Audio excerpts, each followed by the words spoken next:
Vote শেষে সমস্ত EVM আসার পর কেটে গেছে বেশ কয়েক ঘন্টা, তারপরও সিল হয়নি স্ট্রং রুম। বুধবার দুপুর নাগাদ এমনই গুরুতর অভিযোগ তুলে জেলা প্রশাসনের ভূমিকায় একরাশ ক্ষোভ উগড়ে দিলেন বিজেপির উত্তর মালদার প্রার্থী খগেন মুর্মু। এদিন তিনি মালদা কলেজে ডিসিআরসি পরিদর্শনে গিয়ে প্রশাসনের বিরুদ্ধে গুরুতর অভিযোগ আনেন। তিনি তার অভিযোগে কি বললেন শুনুন তার মুখ থেকেই। এখানকার যে আমাদের স্ট্রং রুম, রাত্রিতে 3টা বিধানসভা 43, 44 এবং 50, এই 3টা বিধানসভার পুরো ইভিএম এখানে আসার সত্ত্বেও রাত্রি 1টা 2টোর মধ্যে কমপ্লিট হয়ে গেছে। অথচ আমরা এখানে থাকলাম সারা রাত। আমার এখানে আমার ইলেকশন এজেন্ট ছিলেন, ওরা সিল করলো না কেন? তার মানে ওপেন রেখে দিল, এখনো ইভিএম আসছে। তার মানে রাত্রি তো কোথায় ছিল ইভিএম? তার মানে এটা হচ্ছে ইভিএম চেঞ্জ করার একটা পলিসি আগের থেকে নিয়েছে ওরা, এটা ইন্টেনশনালি করছে। ইভিএম গুলো চেঞ্জ করার জন্য পরিকল্পনা নিয়েছে, তাতে হেরে যাচ্ছে, তাই এগুলো করছে। এ প্রসঙ্গে উত্তর মালদার তৃণমূল প্রার্থী প্রসূন ব্যানার্জির প্রতিক্রিয়া জানতে চাওয়া হলে তিনি বিজেপির প্রার্থীর অভিযোগকে মোটে আমল দিতে চাননি। প্রশাসনের কথা প্রশাসন বলবেন না, বলছি যে প্রশাসনকে ওনাকে জিজ্ঞাসা করুন। উনি অভিযোগ ফালতু কথায় জবাব দিই না, ফালতু অশিক্ষিত কথা জবাব দিই না, আপনি প্রশাসনকে জিজ্ঞাসা করুন।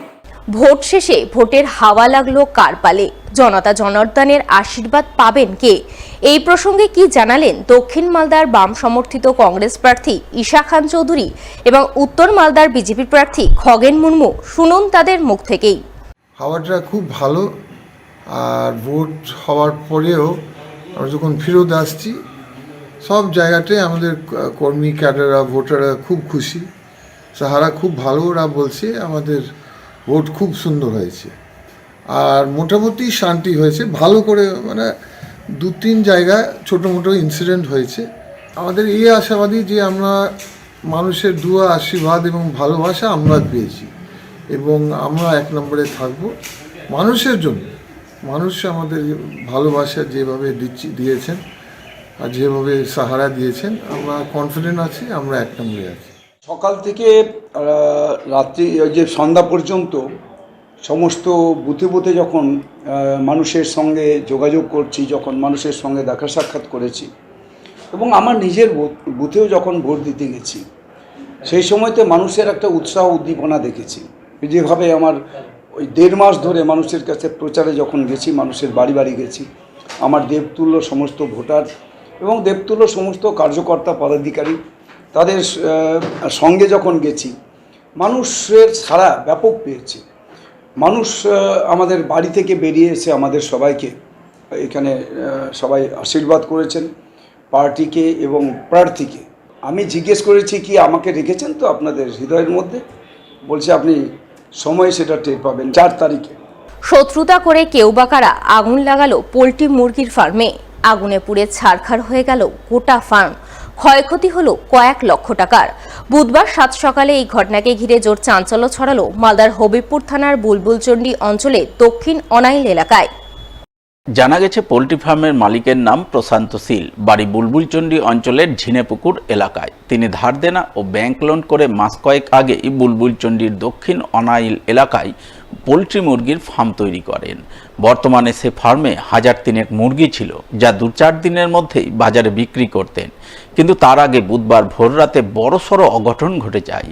আগুনে পুড়ে ছারখার হয়ে যায় গোটা ফার্ম। ফার্মে থাকা সমস্ত মুরগি আগুনে পুড়ে মারা যায়। এই দৃশ্য দেখে ফার্ম মালিক প্রশান্ত শীলের মাথায় বাজ ভেঙে পড়ে।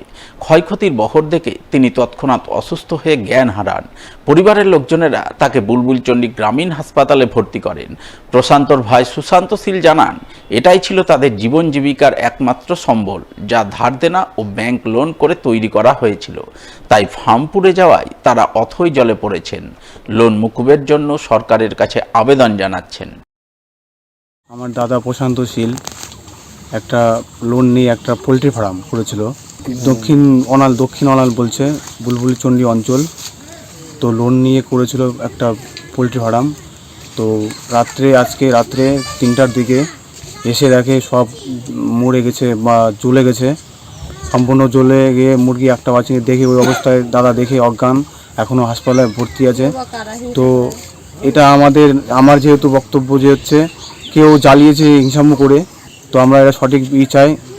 আর লোন নিয়েছিল, এগুলোর কোনো একটু সরকারের কাছে দাবি করছি যে কোনো একটু সেফ কিংবা উপকার যদি করতে পারে আমাদের গরিব লোকের জন্য। তো আমরা সরকারের কাছে এটা আবেদন করছি যে সঠিক বিচারটা চাই। এখানে 3000 পোল্ট্রি ছিল। গরুতে জমির ফসল খাওয়ার প্রতিবাদ করায় আক্রান্ত হলো এক পরিবার। ওই পরিবারের ঘরবাড়ি ভাঙচুর করার অভিযোগ উঠল জনা কয়েক দুষ্কৃতীর বিরুদ্ধে। ঘটনাটি ঘটেছে মালদার গাজল 2 নম্বর অঞ্চলের রানীপুর এলাকায়। ঘটনার প্রতিবাদে বুধবার আক্রান্ত পরিবারের সদস্যরা গ্রামবাসীদের নিয়ে গাজল থানার দ্বারস্থ হন। তারা ঘটনায় জড়িত দুষ্কৃতীদের বিরুদ্ধে শাস্তিমূলক ব্যবস্থার দাবি জানান পুলিশের কাছে। আমাদের পাট খেয়ে দিয়েছে, কালকে ভোট ছিল, অনেকবার আমরা গরু জমা দিয়েছি কি ভদ্রের মতন কি বেঁধে দেওয়া, আমাদের ফসল যেন না খায়। পাট বুনেছি 5 বিঘা, 2 বিঘা ভুটা আছে, তাও ওরা শুনিনি। কালকে কে গরু কাটছে না কাটছে আমরা জানি না।